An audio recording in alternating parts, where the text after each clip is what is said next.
ఎందరో త్యాగమూర్తుల త్యాగఫలం ఆంధ్ర రాష్ట్రం. నేడు ఆంధ్రప్రదేశ్లో ప్రజలు సుఖ సంతోషాలుగా ఉన్నారా? ప్రస్తుతం ప్రజల మధ్య ఉన్న కులాల కుంపట్లు ఎవరి కోసం? చంద్రయాన్ రాకెట్ యుగంలో కూడా వర్ణ విభేదాలు దేనికి సంకేతాలు? రాజకీయ పార్టీల నేతలు ఏం చెప్తున్నారు? నేటి కాలంలో ప్రపంచాన్ని శాసించే మన యువత మేధాశక్తి ఏం కోరుకుంటుంది? తెలుసుకోవాలంటే ఆంధ్ర యువగలం. ప్రజల మాటే మా నోట. జై దుర్గా భవాని. స్టార్ట్ చేద్దామా? మనకు తిరుమల తిరుపతి దేవస్థానం తర్వాతన పెద్ద దేవస్థానం మన శ్రీ దుర్గా మల్లేశ్వర స్వామి దేవస్థానం.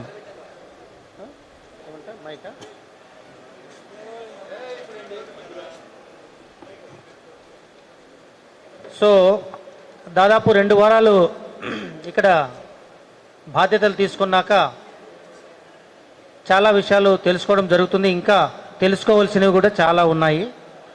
ముఖ్యంగా ఇక్కడ గత 2 వారాల నుంచి గమనించిన దాంట్లో ఏవైతే మనకు ప్రత్యేక అధికారులు కావచ్చు, విఐపి ప్రోటోకాల్ కావచ్చు, ముఖ్యంగా సాధారణ భక్తులు మాత్రం చాలా ఇబ్బంది పడుతున్నారనే ఉద్దేశంతో, అదేవిధంగా మనకు ప్రతిరోజు అమ్మవారికి మహా నివేదన మరియు శుద్ధి కార్యక్రమం జరుగుతుంది కాబట్టి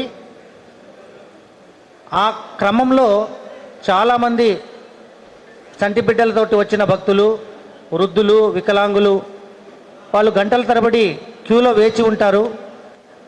ఆ యొక్క అంశాలన్నింటినీ దృష్టిలో పెట్టుకొని 11:30 నుంచి 1:30 వరకు విఐపి బ్రేక్ దర్శనం ఏదైతే ఉంటుందో విఐపి వాళ్లకు అవి ఖచ్చితంగా మనము దాన్ని కొద్దిగా క్రమబద్ధీకరించడం జరిగింది. ఇది మీ ద్వారా ప్రతి ఒక్కరికి కూడా తెలియజేయడం జరిగింది. ఇది నేను గమనించింది. ఇంకో ఇంపార్టెంట్ ఏంటంటే అన్ని దేవాలయాలకు ఒక ఎత్తైతే మన దేవాలయానికి సంబంధించి ఇంద్రకీలాద్రి పైన పార్కింగ్ సమస్య ఉంది. ఈ పార్కింగ్ సమస్యను మనం బయటపడాలంటే మనకు హోల్డింగ్ ఏరియా, సీతమ్మ పాదాల వారి దగ్గర హోల్డింగ్ ఏరియా ఉంది. అక్కడ దాదాపు 4 ఎకరాల స్థలం ఆల్రెడీ మనం తీసుకొని అక్కడి నుంచి బస్సెస్ కూడా మనం ఏర్పాటు చేయడం జరిగింది. ఇటువైపు టువర్డ్స్ మనకు టీటీడీ స్థలం ఏదైతే 2 ఎకరాలు ఉందో అక్కడ కూడా మనకు పున్నమి ఘాట్ ఉంది. అక్కడ నుంచి కూడా బస్సెస్ మనము ఏర్పాటు చేసుకోవడం జరిగింది.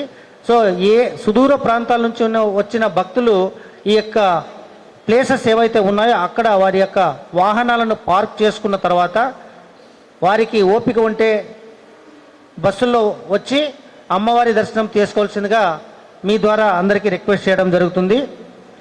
అదేవిధంగా మనకు దేవస్థానంలో ముఖ్యంగా మనకు నవగ్రహాల మంటపం పునఃప్రతిష్ఠ అనేది చేస్తున్నాము. అది 3, 4, 5వ తారీఖులో మన వైదిక కమిటీ వారి ఆచార సాంప్రదాయాలు ఏవైతే ఉన్నాయో వాటిని అన్నింటినీ కూడా పరిశీలన చేసుకొని వారి యొక్క ఆధ్వర్యంలో వాటిని కూడా పునఃప్రతిష్ఠ అనేది కూడా 5వ తారీఖుతో కంప్లీట్ చేసేసి మనకు నవగ్రహ మంటపం కూడా అందుబాటులోకి తీసుకురావడం అనేది జరుగుతుంది. ముఖ్యంగా మనకు developmental activities, civil works, engineering works తీసుకుంటే మనకు అన్నదాన సత్రము, లడ్డు పోటు, అదేవిధంగా పైన కొండ మీద వచ్చేసి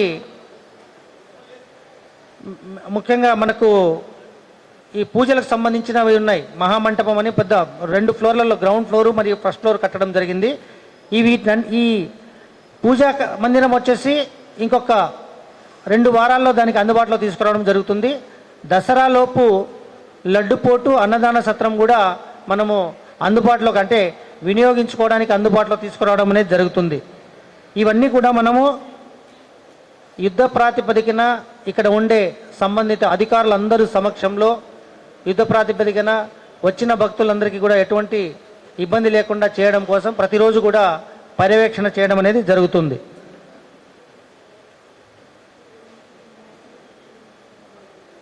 చెప్పేశాను. ఇవి మేజర్గా మనము మీతో డిస్కస్ చేసుకోవాల్సిన అంశాలు. అదేవిధంగా మనకు భక్తులు ఏదైతే పుణ్యస్నానాలు చేసే దుర్గా ఘాట్ ఏదైతే ఉందో ఆ దుర్గా ఘాట్ను కూడా రైట్ సైడ్కు విస్తరించడానికి కూడా సంబంధిత అధికారులతో కూడా మాట్లాడడం అనేది జరిగింది. దానితో పాటు ఎక్కడికక్కడ అన్ని కౌంటర్లలో మనకు టెక్నాలజీని ఉపయోగించి యూపీఐ ద్వారా, క్యూఆర్ కోడ్ ద్వారా, స్కానర్స్ అన్నీ కూడా విరివిగా వాటి ద్వారా కూడా మనము ఇక్కడ ట్రాన్సాక్షన్ జరిగేటట్టు కూడా చర్యలు తీసుకోవడం అనేది జరిగింది.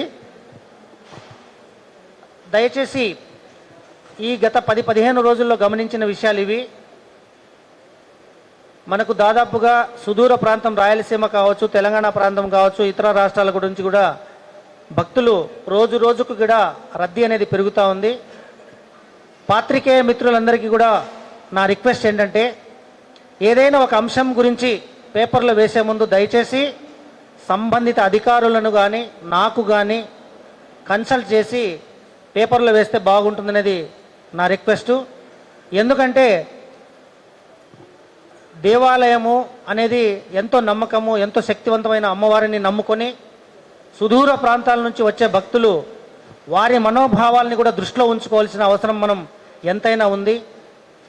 ఇవన్నీ కూడా మీరు దయచేసి అర్థం చేసుకుంటారని, ఏదైనా విషయం గురించి మీరు వేసేటప్పుడు 1-2 సార్లు ఆలోచించి మీరు పేపర్లో వేస్తే బాగుంటుందనేది నా యొక్క రిక్వెస్ట్ అండి.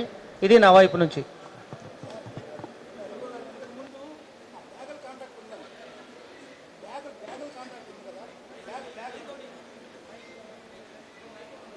సార్లు చెప్పినా కానీ ఐదు రూపాయల బోట్ని కట్ చేసి వేరే దగ్గర పెట్టి చేస్తున్నాడు. ఇప్పటికి డివి సత్యనారాయణ కూడా చెప్పారు క్లాక్ రూమ్ గురించి సామాన్యులకు భక్తులకు అందుబాటులో లేకుండా అది 20 రూపాయలు తీసుకున్నారండి. 15 రూపాయలు తీసుకున్నారు. ఒక్క నిమిషం. నేను మొత్తంగా నిన్న రద్దీ ప్రాంతం కాబట్టి వాళ్ళు వీళ్ళు చెప్పడం కాకుండా నేను డైరెక్ట్గా సుదూర ప్రాంతాల నుంచి వచ్చిన భక్త బృందాలు ఎవరైతే ఉన్నారో వాళ్ళతో నేనే స్వయంగా మాట్లాడడం జరిగింది. వారు చెప్పారు ఆల్రెడీ, దాని మీద మేము చర్యలు తీసుకుంటున్నాం. తప్పకుండా అది యాజ్ పర్ రూల్ ప్రకారంగా చేయాలి. ఎందుకంటే మనము అత్యుత్సాహం ప్రదర్శించి ఏదో చేసి అవతల వాళ్ళకి లబ్ధి చేకూర్చేలాగా చేయకూడదు. ఏదైనా కానీ రూల్ ప్రకారంగా చేయాలి. అది కూడా ఇంతకుముందు ఫ్రీ ఉండేదండి, ఇప్పుడు కాంట్రాక్ట్ ఇచ్చారు.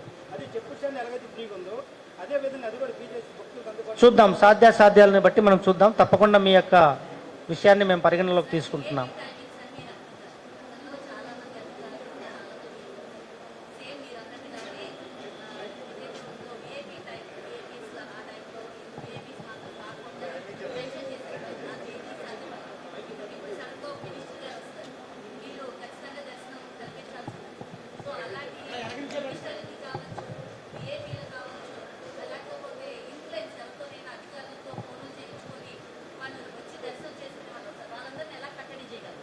అమ్మ, మంత్రి స్థాయిలో అనేది పాపం వాళ్ళు ఉండేది ఎంతమంది మనకు?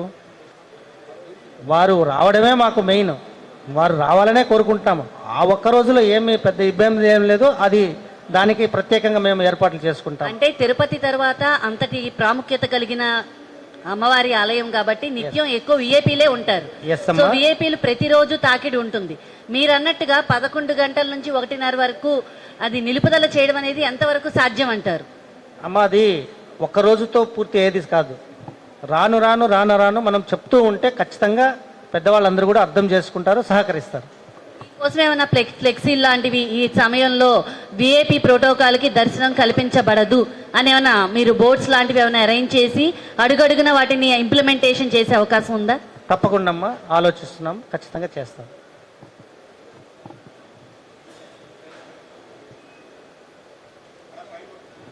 సార్ నమస్తే అండి. నెల రోజుల క్రితం ఘాట్ రోడ్డు ఓంకార్ టర్నింగ్ దగ్గర ఒక కారులో 30 లక్షల రూపాయలు ఖరీదు చేసేటటువంటి బంగారం వస్తువులు పోయినాయి. మీరు రాక ముందు గొడవ ఇది. ఆ విషయంలో ఏదైనా సరే దేవస్థానం వారి దగ్గర ఇన్ఫర్మేషన్ ఉందా? ఒకసారి పోలీస్ వారితో మాట్లాడి నేను అది ఎంతవరకు వచ్చింది విచారణ అనేది చూస్తాను. సార్ మీరు వచ్చి 15 రోజులు అయింది. అసలు ఈ విషయం మీ దృష్టిలో ఉందా? లేదండి, నేను మాట్లాడితే ఇదే వింటామా మీరు? ఇప్పుడే వింటామా మీరు? ఎస్, మీరు ఇప్పుడు చెప్తున్నారు కాబట్టి అది దాని గురించి తెలుసుకుంటాను. ఏం తెప్టు జరిగింది ఏంటనేది చూసి దాని మీద తీసుకుంటాను. అందులో దేవస్థానంలో దిగువ స్థాయి సిబ్బంది యొక్క పాత్ర ఉన్నట్టుగా స్పష్టంగా అందరికీ ఉంది. నాకు ఆధారాలతో సహా ఇవ్వండి. తప్పకుండా దిగువ స్థాయి కావచ్చు, ఎవరైనా కావచ్చు, ఖచ్చితంగా చర్య తీసుకోవడం జరుగుతుంది. మీ యొక్క phone number, personal phone number మాకు ఇవ్వాలి. ఏం ఇబ్బంది లేదు, డైరెక్ట్ గా రావచ్చు, మీరు నా దగ్గర కలవచ్చు. నేను వచ్చే అవకాశం అందరికీ ఎక్కడ ఉంటుంది సార్? ఇప్పుడు కూడా మాకు మీరు ప్రెస్ మీట్ ఎప్పుడు ఇచ్చారు? మీ అందరితో మాట్లాడదామని నేను వచ్చాను. ఈఓ గారు please try to listen me. Press meet అని ఎప్పుడు ఇచ్చారు మాకు ఇన్ఫర్మేషను? 10:42కి వచ్చింది, 11 గంటలకి ప్రెస్ మీట్ అని.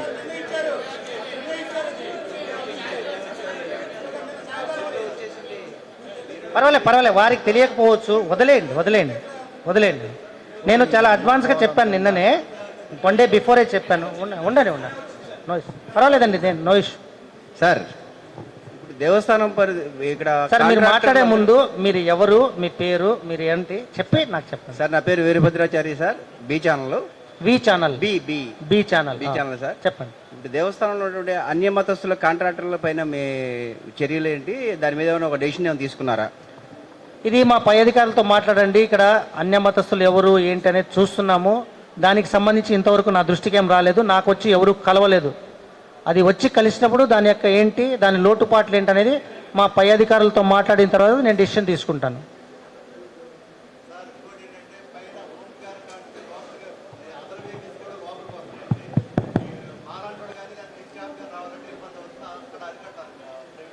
ఆల్రెడీ దాని మీద నేను చర్య తీసుకున్నాను. ట్రాన్స్పోర్ట్కి సంబంధించిన గ్రూప్లో నేను ఎంటర్ అయ్యాను. ఏ వెహికల్ వస్తుంది, ఎవరు రెఫర్ చేశారు, వచ్చేవారు ఎవరు, ఇవన్నీ డీటెయిల్స్తో సహా పెడితే తప్ప వాళ్ళని అలో చేయొద్దని చెప్పేసి స్ట్రిక్ట్గా నేను పోలీసు వారికి చెప్పడం జరిగింది, మా సెక్యూరిటీ వాళ్ళకు కూడా చెప్పడం జరిగింది. అది కొద్దిగా రెస్ట్రిక్ట్ అయిందండి. 100%లో 25% అయింది. రాను 50% అవుతుంది. తర్వాత పూర్తిగా 100% కూడా తీసుకురావడం అనేది జరుగుతుంది. సార్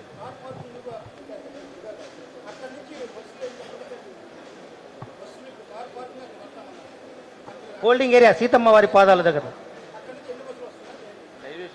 రైల్వే స్టేషన్ నుంచి ప్రతి బస్సు కూడా అటే వస్తుంది, బస్ స్టాండ్ నుంచి ప్రతి బస్సు కూడా అటే లేదు. 10 రూపాయలు 10 రూపాయలు ఏముందండి, మనము టోల్ గేట్ నుంచి పైకి మాత్రమే ఫ్రీగా. మీకు కాదు 8 ఇంట్లో 2 బస్సులు ఇటు పంపిస్తాం. శుక్ర ఆది శనివారాల్లో 2 పంపిస్తాం, మిడ్ రోజుల్లో ఒకటే పంపిస్తాం. సరిపోతుంది. Hello sir. ఉంది రాబో రోజుల్లో టీటీడీకి సంబంధించిన ప్లేస్ కూడా అడుగుతున్నాము. అది వస్తే ఇంకా మనకు ఈ పార్కింగ్ సమస్య పూర్తిగా తొలగిపోతుంది. లేదు ఇప్పుడు కూడా వస్తుంది.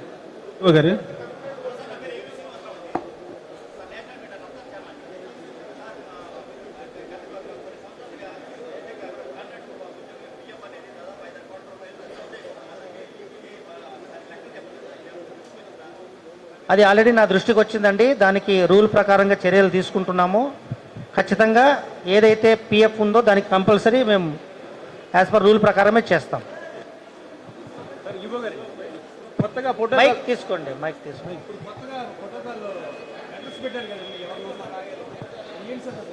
అర్థం కాలేదు, సరిగా చెప్పండి. కొత్తగా ఇప్పుడు ఫోటో మీరు కొత్తగా ప్రోటోకాల్ కాడ ఎంతమంది వస్తున్నారు ఏంటో అని రాసుకోమని చెప్పారంట. అది ఏంటి అసలు, ఏంటి దానికి కారణం ఏంటి అనేది? కొత్తగా ప్రోటోకాల్ దగ్గర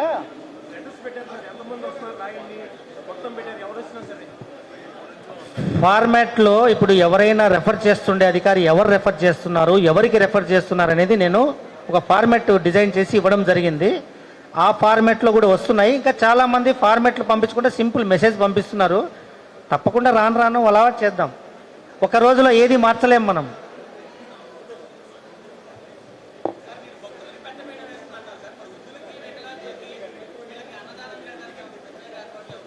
ఉన్నాయి కదా, లిఫ్ట్లు ఏర్పాటు చేస్తున్నారు అన్నదానం సంబంధించి. సార్ నమస్తే అండి. సార్ నమస్తే, నా పేరు శివప్రసాద్ అవుట్పల్లి, విశ్వ హిందూ పరిషత్ విశ్వధర్మవాణి ఎడిటర్గా ఉన్నాను. అలాగే సూర్య స్టాఫ్ రిపోర్టర్ విజయవాడ చూస్తూ ఉన్నాను. ఇప్పుడు మీరు డెవలప్మెంట్ గురించి మాట్లాడారు కదా, ఆ డెవలప్మెంట్ నిధులు మనకి ఎక్కడి నుంచి వస్తున్నాయి అంటే ప్రభుత్వం ఇస్తుందా, లేకపోతే మన దేవాలయం నుంచి వస్తుందా, లేకపోతే ఎండోమెంట్ నుంచి వస్తూ ఉన్నాయా? ఇప్పుడు మీరు డెవలప్మెంట్ రేపు 2-3 నెలల్లో మనది ఓపెన్ అవుతుందని చెప్తున్నారు కదా, టెంపుల్ స్కీమ్ నుంచే ఇవన్నీ కూడా వెచ్చిస్తారు. అట్లాగే మన ప్రసాద్ పథకం దాదాపు 2 సంవత్సరాల నుంచి మనం ట్రై చేస్తూ ఉన్నాం. ఇంతవరకు మన దేవస్థానానికి రాలేదు. అన్నవరం అయితే ఆల్రెడీ 30 కోట్లు రిలీజ్ అయ్యి ఆల్రెడీ ముందుకు వెళ్ళిపోతూ ఉంది. ఈ ప్రసాదం సంబంధించిన వాళ్ళు మా పై అధికారులు కావచ్చు, మా ప్రజాప్రతినిధులు ఎవరైతే ఎమ్మెల్యే గారు, ఎంపీ గారు, ఇంకా మా సీఎం అందరూ కూడా ఖచ్చితంగా మాట్లాడుతున్నారు. మ్యాక్సిమం మనకి ఏవైతే ఇప్పుడు ఈ పార్కింగ్ సమస్య నుంచి బయటపడడం కోసం ముందు లడ్డు పోటు కావచ్చు, అన్నదానంకు సంబంధించినవి, ఇవి చేయడం కోసం ప్రస్తుతానికి టెంపుల్ నిన్న మీరు పార్కింగ్ అంటున్నారు, నిన్న మీరు చూసినట్లయితే చక్కగా అవన్నీ చూశారు. ఘాట్ రోడ్ పడిపోయిన దగ్గర కింద మన సబ్వే అవన్నీ చూశారు. అక్కడ రీసెంట్గా 2-3 నెలల క్రితం నుంచి ఆక్యుపేషన్ బాగా పెరిగిపోయిందండి. మీరు చూసినట్లయితే ఏదైతే పడిపోయిందో కొండ చర్యలు, అక్కడి నుంచి 2 ఓవర్స్ మన మసీదు వరకు విపరీతమైన ఆక్యుపేషన్స్. మీరు చూసినట్లయితే ఆక్యుపేషన్స్ వల్లే ఈ జనాలు అక్కడ నిలబడటం వల్ల, ఆపోజిట్లో హోటల్స్ ఇవన్నీ రావడం వల్ల ఒక కారు వస్తే ఇంకొక కారు వెళ్ళే పొజిషన్ లేదండి. నేను స్వయంగా ఒకరోజు తిరిగి చూశాను, వాళ్ళకి చెప్పడం జరిగింది. చిన్న చిన్న వాళ్ళను ఒకే రోజు మనం పంపించలేం. వాళ్ళకి అర్థమయ్యేటట్టు చెప్పి కొండ చర్యల మీద పడుతుంటే ప్రమాదం ఉందండి, మీరు వెళ్ళిపోవాలని చెప్పడము, ట్రాఫిక్ గురించి వివరించడం, కౌన్సిలింగ్ లాగా చెప్పి వాళ్ళకి ఏదన్నా ప్రత్యామ్నాయం ఇక్కడ కాదు పలానా చోట అని చెప్పడం జరుగుతుంది. తప్పకుండా రాబో రోజుల్లో వాళ్ళని అక్కడ లేకుండా, ట్రాఫిక్ సమస్య లేకుండా చేస్తాం. ధన్యవాదాలు సార్.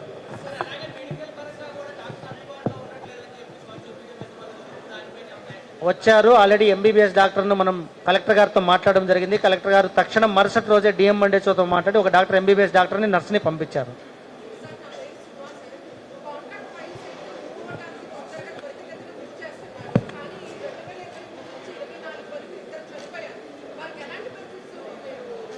ఎందుకు చనిపోయారు? ఎవరు చనిపోయారు? ఇద్దరు చనిపోయారు సార్. అర్చకులు ఇద్దరు చనిపోయారు. అర్చకులు చనిపోయారు. వాళ్ళకి ఎలాంటి బెనిఫిట్స్ ఇస్తున్నారు సార్? కాంట్రాక్ట్ ఫైల్స్ అయితే మీరు మూవ్ చేయడానికి అయితే త్వరితగతిన అయితే మీరు చేస్తున్నారు, కానీ ఇద్దరు చనిపోయారు. వాళ్ళకి ఎలాంటి బెనిఫిట్స్ ఇవ్వబోతున్నారు? బెనిఫిట్స్ ఏముంటాయమ్మా? వారు రెగ్యులర్ ఎంప్లాయీస్ ఉంటే వారికి రావాల్సిన వస్తాయి. మరి కాంట్రాక్ట్ వర్క్స్ కి 20 మంది ఉన్నారు. అది ఒకసారి మా పై అధికారులతో మాట్లాడతామమ్మా. అంటే నా దగ్గర ఆధారాలు అవన్నీ ఉన్నాయి సార్. మీరు సరిగ్గా చెయ్యట్లేదు అన్నది మాది. మీరు అది ఏంటిది అన్నది మీకు చెప్తే నాకు, అదే మీరు వచ్చి 15 రోజులు అవుతుంది కాబట్టి 2 రోజులు అమ్మా మీరు విషయం ఏంటో పూర్తిగా నాకు చెప్పండి. రెగ్యులర్ ఎంప్లాయీకి ఏ విధంగా న్యాయం చేస్తున్నారు, కాంట్రాక్ట్ ఎంప్లాయీ చనిపోతే ఏ విధంగా న్యాయం చేస్తున్నారు అంటే మీరు అడిగేది. అవును సార్. అది మాట్లాడతామమ్మా, పై వాళ్ళతో మాట్లాడి డెసిషన్ తీసుకో. Okay sir. సార్ ఫైనల్లీ ఇక్కడ లీలా సార్, ఏబిఎన్ ఆంధ్రజ్యోతి రిపోర్టర్. అంటే ఇక్కడ టెంపుల్లో చాలా మంది కూడా విఐపీస్ వస్తూ ఉంటారు సార్, సెలబ్రిటీస్ వస్తూ ఉంటారు. ఎప్పటికప్పుడు సమాచారం అనేది కొంచెం మీడియాకి చాలా లేటుగా అందుతుంది. అంటే 1 గంటలో సెలబ్రిటీ వస్తున్నారనగా మాకు ఇన్ఫర్మేషన్ వస్తుంది.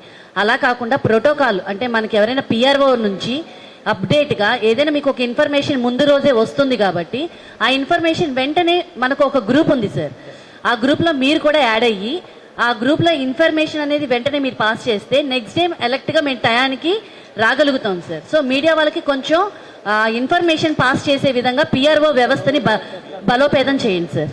తప్పకుండా అమ్మా, మీరు చెప్పింది మంచి ఒపీనియనే. తప్పకుండా మీకు అంటే మీ అందరికీ తెలిసిందే, ఇక్కడ వారధి మీద వెళ్తున్నప్పుడు అమ్మవారి ఓం ఆకారం చూసినా కానీ కొంతమంది వేపులు ఒకసారి వెళ్ళేసి వద్దామని టక్కన వచ్చేస్తుంటారు. మేబీ అక్కడ కొద్దిగా సమయాభావం వల్ల మీకు చెప్పి ఉండకపోయి ఉండొచ్చు. పిఆర్ఓ గారికి చెప్తాము, ఇప్పటి నుంచి ఇమ్మీడియట్గా చెప్పమని చెప్తాం.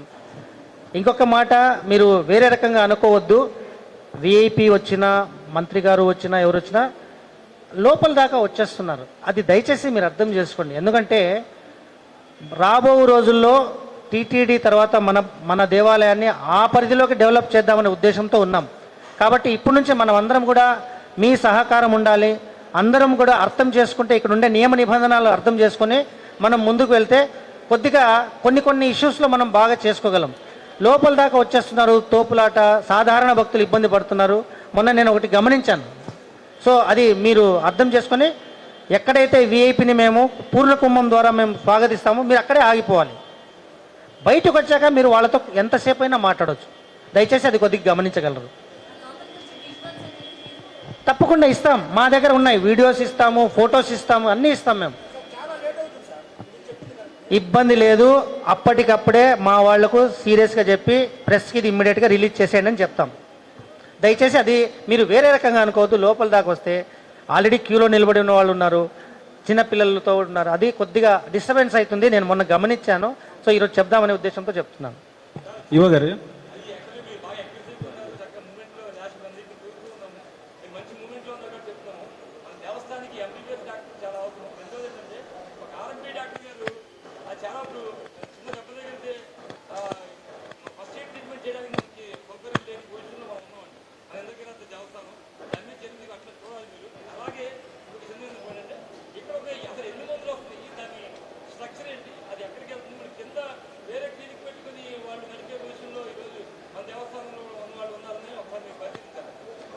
చూస్తాను, తప్పకుండా చూస్తాను.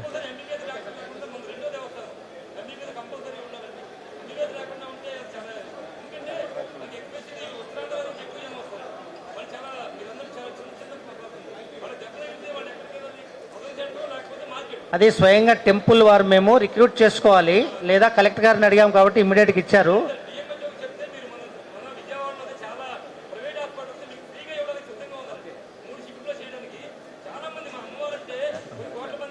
చూస్తా రైట్, అది నోట్ చేసుకోండి మొత్తం.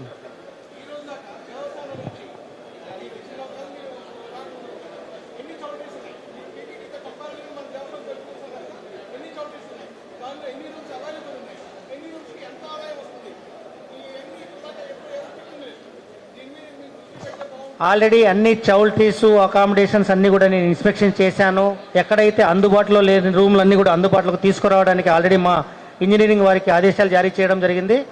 దసరా లోపు అన్నీ ఎక్కడెక్కడైతే మనకు చౌల్టీస్ కావచ్చు, రూమ్స్ అని అందుబాటులో తీసుకురావడానికి మేము శాయశక్తులు కృషి చేస్తాం. ఏమండి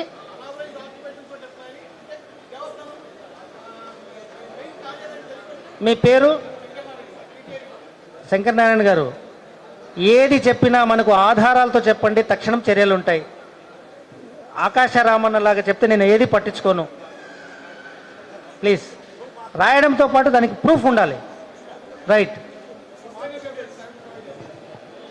సార్, మీరు ఇందాకంటూ వార్తలు రాసేటప్పుడు మమ్మల్ని కన్సల్ట్ చేయండి అంటున్నారు, కానీ ఫోన్లు చేస్తుంటే లిఫ్ట్ చేయట్లేదు సార్. మీ అఫీషియల్ నెంబర్కి, దుర్గగుడికి ఈవో గారికి ఉన్న అఫీషియల్ నెంబర్కి మెసేజ్లు పెట్టినా, కాల్ చేసినా ఎవరు స్పందించారు. మీ పేరు? సతీష్ అండి, సతీష్ గారు. మీరు ఎంతసేపు ఏదో ఒక వార్త రావాలా మనకు ఇమ్మీడియట్గా, ఎందుకంటే అది మీ వృత్తి, మీ వృత్తికి మీరు న్యాయం చేయాలా. బట్ ఇక్కడ అధికారులు ఏంటంటే ఫోన్ కాల్తో పాటు వచ్చిన విఐపి ఇన్స్పెక్షన్స్, ఇక్కడ సెక్షన్స్, రకరకాల ఇష్యూస్లో నిమగ్నమై ఉంటాం. ఏదో ఒకసారికి ఫోన్ లిఫ్ట్ చేయకపోతే మీరు మెసేజ్ పెట్టేయచ్చు. ఖచ్చితంగా మెసేజ్ చూస్తాం. ఖచ్చితంగా అది ఏదైనా మీతో డిస్కస్ చేయాల్సి ఉంటే మేము కాల్ బ్యాక్ చేస్తాం.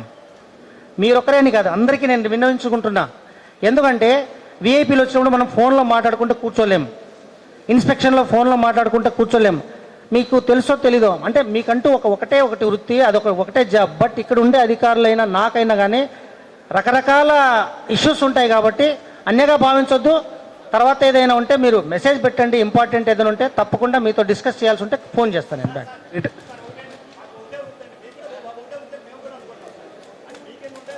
ఎస్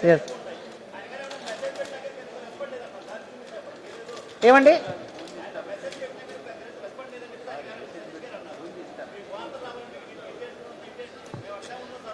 మీరు వేరే రకంగా అనుకోవద్దు. ప్రెస్ అనేది ఎప్పుడు కూడా పబ్లిక్కి తెలియజేయాలని ఒక తపన, సంతోషం, దానికి మేము ఎంకరేజ్ చేస్తాం, ఇబ్బంది లేదు. బట్ ఒకటేంటంటే అవతల అధికారి కూడా సమయాన్ని చూసుకోవాలి, ఎక్కడ ఉంటారు. ఇప్పుడు 24 గంటలు ఫోన్లు చూసుకుంటూ మాట్లాడుకుంటూ కూర్చుంటే మిగతా పనులను ఎవరు చేస్తారు? అది నేను చెప్పాను. ఇంపార్టెంట్ ఉన్నప్పుడు నాకు మెసేజ్ పెట్టండి, తప్పకుండా చూసి మాట్లాడవలసి వస్తే ఖచ్చితంగా కాల్ బ్యాక్ చేసి మాట్లాడతాం. ఈవో గారు, ఎన్ఎంఆర్లకు సంబంధించిన పిఎఫ్ది పెండింగ్ లో ఉంది, గతంలో కూడా ఆల్రెడీ చెప్పారు. ఒకసారి ఇంకోసారి చెప్పరా? చెప్పండి.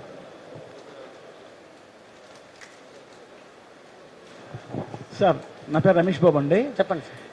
మీ అఫీషియల్ నెంబరు ఎవరో మీ పిఓ దగ్గర ఉంటుంది, పిఏ దగ్గర ఉంటుంది. అతగాడు అసలు ఏ విషయంలోనూ ఎవరికి ఏ జవాబు ఇవ్వడు, ఏ విధమైనటువంటి రెస్పాండ్ అవ్వడు.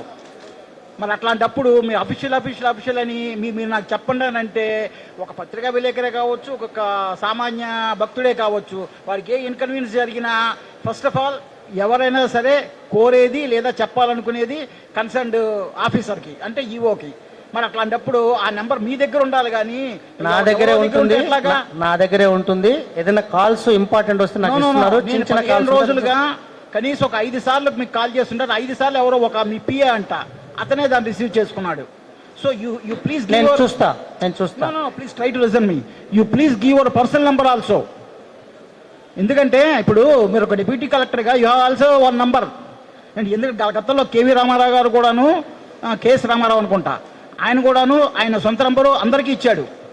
అందరికీ నా దగ్గర అందరివి ఉన్నాయి. నా నంబర్, పర్సనల్ నెంబర్ అందరి దగ్గర ఉన్నాయి. మీ దగ్గర లేకపోతే తీసుకోండి, ఇబ్బంది లేదు, ఇస్తాను. అంటే దానికైనా మీరు ఇన్ టైంలో ఒక ప్రైవేట్ వ్యక్తే కావచ్చు, భక్తుడే కావచ్చు, మీడియా పర్సనే కావచ్చు, మీరు రెస్పాండ్ అవుతున్నారా? తప్పకుండా రెస్పాండ్ అవుతాం. ఇది చాలా ముఖ్యం అండి. షూర్, చాలా ముఖ్యం. షూర్. రైట్, ఇంకా ఏదన్నా ఇష్యూస్ ఉంటే చెప్పండి, అదర్వైజ్ మనం క్లోజ్ చేద్దాం. థ్యాంక్ యూ అండి. ఇంకా పెట్టి చెప్పేశాను. థ్యాంక్ యూ, అందరికీ నమస్కారం.